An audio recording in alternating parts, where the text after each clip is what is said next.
jërë ngeen jëf gis naa abonné yeeg like yi tey nag damay dellu siwaat xoolal way leen di gën a abonné way leen di gën a like way leen di gën a commenté tey nag ñu dellu siwaat ci ki nga xamante ni moo di Pape Djibril Fall PDF mu daal di poser question ki nga xamante ni moom moo di Ousmane Sonko nañu déglu d'abord question bi nga xamante ni wala bokk question d'actualité yi nga xamante ni kii di Pape Djibril Fall PDF daal dina koy def. nekk foofu te dañ cee gis ñàkk yërmande goo xamante ni ku bari doole la. dàq bi nag dafa egg sax ci ñoo xamante ni jàpp naa ne kenn waru leen a dàq mooy les policiers ñooñu nga xamante ni dañu wax ne seen i contrat moom moo jeex ki sol tenue nationale bëccëgal réew mi guddali réew mi kooku motif économique warul tax nga ne da nga koy bàyyi rawatina ci jamono boo xam les défis sécuritaires sont énormes donc jàpp naa ne ñooñu muy seen 312 seen réintégration dafa war a nekk lu immédiate. beneen bi mooy toujours ci ndaw ji migration circulaire wax nañ ko mooy léegi ndaw ji dañ leen di yóbbu ngeen dem loolu jàpp naa ne du solution keroog bi ñuy dem ni jëwriñ ji taxawee tiim leen am na lu bari lu mu fàttali ci conscience collective bi te loolu du li ñu diggoon ndawi Sénégal gis naa sax ñu ne Qatar tamit moo ngi xaar ñeneen ñoo xamante ni duñu ñuy witt waaye des gens qui sont bien formés loolu tam dëppawul avec les enjeux de développement du Sénégal donc loolu war nañ ci taxaw bu baax.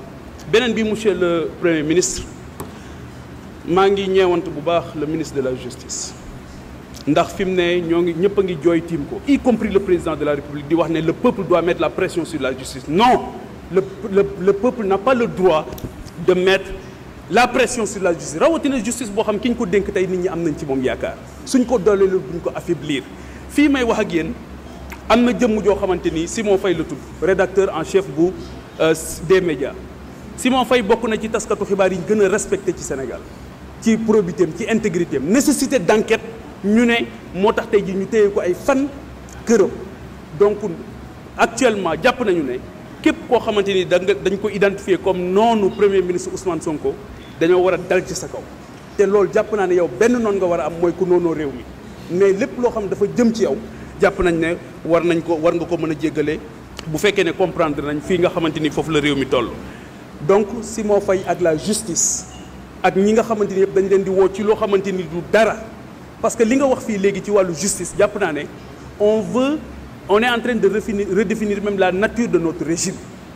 Pendant longtemps on a décrit une administration judiciaire aujourd'hui on va aller vers un véritable pouvoir judiciaire loolu lañ doon xeex et pour man ce pouvoir là dañ ko war a gën a conforter. Merci beaucoup monsieur le Premier ministre vous avez la parole. Alors maintenant damay comme ni ñu koy defee chaque jour dañuy def le meilleur pour la fin ki nga xamante ni moom moo di le premier ministre Ousmane Sonko tey mu nekkoon fële ca assemblée nationale. dégg ngeen li nga xamante ni moom moo di moom la Pape Djibril Fall wax alors dañuy daal di déglu rek la réponse cinglante ou la réponse sévère ou la réponse très dure d'Ousmane Sonko. Et je me réjouis de voir que une certaine opposition essaie de s'agripper à tous les branchages et désormais le cheval de bataille c'est d'être les défenseurs du ministre de la Justice dans une soi-disant brouille avec le reste de l'exécutif. Defe naa mun ngeen ut yeneen moyen d'opposition c'est mieux. wax nga ci mbirum licenciement yi je crois que su dee da ngeen tudd licenciement politique rek yéen a ko wax licenciement politique ça veut dire que recrutement politique amoon na pour recrutement politique am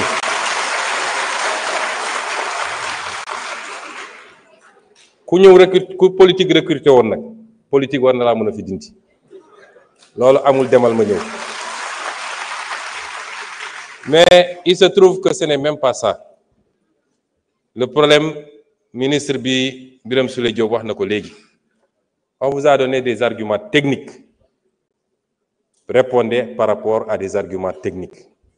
nee nga justice il faut mu prononcer wu kan moo tere justice prononcer wu les gens sont libres d'aller en justice pour dire que d'accord moo ci sama licenciement et la justice se prononcera c'est pas un débat jarul ñëw fi assemblée boobu vraiment c'est hors sujet.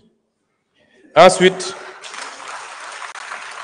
s'il vous plaît, vous parlez de justice. Vous savez wax naa léegi je ne sais pas dans ce que j'ai défini nga xam ne lépp ci constitution laa ko jëlee lan mooy le changer régime bi est-ce que yow xam nga régime Sénégal kon est-ce que vous pouvez me dire la constitution dit que c'est ça je rappelle que c'est ça vous dites qu'on change le régime kon la constitution existante change de régime c'est-à-dire il faut arrêter d'être aérien. dee leen wax loo xam ne dañ naan 1 + 1 = 2 constitution article wax na lii est-ce que mooy nañ ko dee leen dellu si noonu ci politique parce que sinon da ngay di nekk di lëndëmal askan wi ci wax yoo xam ne amul bopp amul génn. La justice, elle doit être rendue. La justice a été discréditée depuis plusieurs années. loolu du lu ñuy nëbb lu Sénégal yëpp d'accord la majorité des acteurs de la justice d'accord nañ ci magistrats avocats greffiers ñëpp d'accord nañu y a un problème kon loolu du lu ñuy waxati te ñi yàq justice nitu justice loxoom mi ngi ci lenn ci nitu justice yi du ñëpp parce que gis nañ li fi xew ak comment on a instrumentalisé des magistrats ba ñëpp ñaawlu ko loolu am na fi. Et cette justice-là, il faut l'aider à se redresser. Parce que erreur bi Sénégalais yi warul def mooy jàpp ni dès lors qu'on a élu le président Bassirou Diomaye Faye le 24 mars mbir mi changé na déedéet. Il y a la volonté de changer, la conduite du changement et les résultats yi ñu war a am.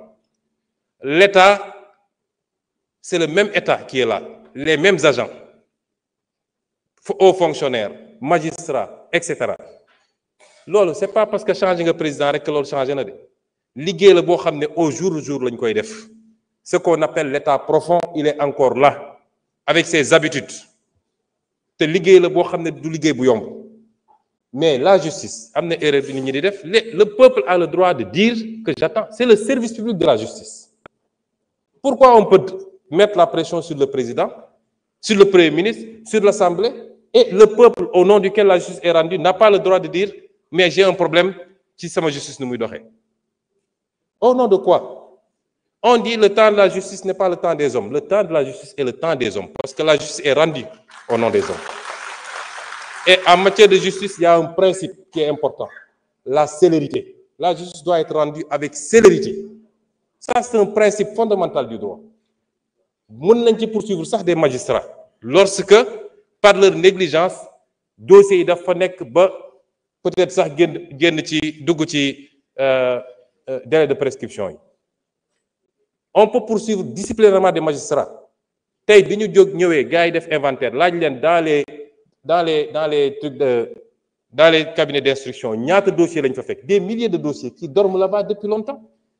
On peut trouver des justifications, peut-être amuñu suffisamment d'effectifs, peut-être les conditions de travail, mais en tout cas de cause, la justice doit être rendue avec célérité parce que le citoyen doit pouvoir connaître son sort rapidement et la société doit pouvoir être édifiée sur le sort du citoyen. Est-ce que yoon la ñu ne nit jàpp nañ ko pour une banalité mu def 10 ans ñu ne mi ngi instruction? Est-ce que vous voudriez être dans cette situation vous?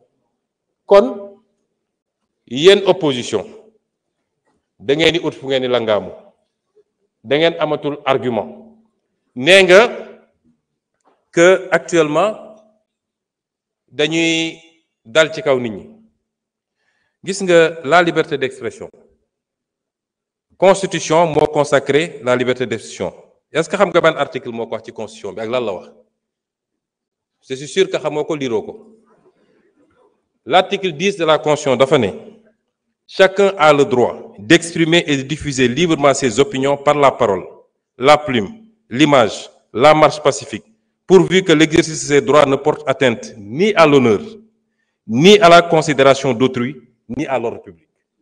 Ni à l'honneur. Parce que ce qui se passe actuellement, cette opposition-là, nga xam ne ñemewuñu parce que xamante nañu ñoom ñooy dem jël ay xale yoo xam ne koo ci laaj mu ne la aw ma certificat yónni leen ci télé ne leen dem leen saaga ji pour attenter à l'honneur des gens, pour attenter à la dignité des gens, à la considération d'autrui et à l'ordre public. Et vous croyez que ça dinañ ko bàyyi muy dox au nom de la liberté? Moi, je vais vous dire une chose. Ba fi mu toll nii je ne me suis jamais intéressé à ces questions. Lu xew ci réew mi ñu ne Sonko la. Je n'ai jamais fait arrêter quelqu'un. Le ministre de la Justice est là. Je n'ai jamais dégg naa même ñi ñu jàpp ci affaire dossier xaalis ak nangam ñu ne Sonko la c'est pas moi damay xëy di gisandoo ci presse bi ñëpp ni jàpp nañ diw mais sur ces questions-là je vous dis qu'à partir d'aujourd'hui j'assume parce que man lu ma dugg rek ngeen xam ne dugg naa à partir s'il vous plaît. parce que ce pays duñ ko seetaan te gis nga ñi ngeen di sacrifier wujaaw yi ngeen di yónni ñuy dem di saaga ñoom seen cas nañ ko régler rapidement mu des nag xanaa yéen opposants yi ponkalu opposants yi nekk seen kër yor seeni milliards di joxe di fay ay loyer pour nit ñi saagal leen xanaa dañu génn ñeme léegi bis bu ñu effacer ñoo ñëpp ils prendront leur courage pour sortir et on les attend parce que nag yéen a ngi ñuy woo ci terrain bu ñu xam ñun terrain bu ñu mën ñoo leen ciy xaar. Ensuite, vous citez le cas d'un journaliste. Des journalistes qui reprennent soi-disant des articles. Est-ce que vous savez ce que la loi a dit? Vous êtes journaliste. Le responsable principal, c'est le rédacteur en chef ou le directeur de publication? C'est lui le premier responsable. Tu prends un article, tu dis, policiers, nous voulons gagner, nous voulons gagner. Dama joxe benn misal, dañ leen fi gagner parce que on veut aller prendre des rebelles du FDC remplacer leen. Ngeen ne loolu dañ ko bàyyi mu jàll. Merci beaucoup. alors sama gars yi bu leen bàyyi xel picc boobu nag di leen sonal mais man la gën a sonal da yàgg na fi chaque jour alors dites-moi dans les commentaires qu'est-ce que vous en pensez hein? Qu'est-ce que vous en pensez et merci de vous abonner, merci de liker, merci de commenter. Bye bye, à demain inchallah pour une nouvelle vidéo.